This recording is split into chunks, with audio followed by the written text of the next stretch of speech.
बातमी नवी मुंबईतून आहे। नवी मुंबई शहरात सध्या धोकादायक इमारतींच्या पुनर्वसनाचे वारे वाहू लागले।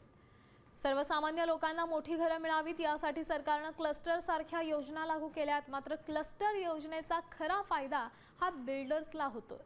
सर्वसामान्य जनतेच्या माथी परत एकदा लहान घरं मारली जात आहेत असा आरोप नवी मुंबई महापालिकेतील भाजपचे सभागृह नेते सागर नाईक यांनी केला।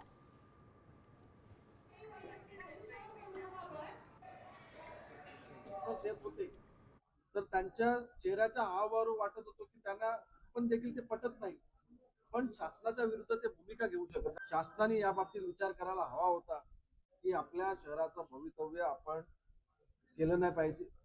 आता माझं सगळ्या त्या दलालांना सांगणं आहे की तुम्ही तुमच्या नफेसाठी या शहराचा सौदा करू नका। या शहराचा सौदा आम्ही होऊन देणार। मी खात्रीशीर न्यूजसाठी फक्त साम टीव्ही बघते, कारण तिथल्या बातम्या रिलेट करतात।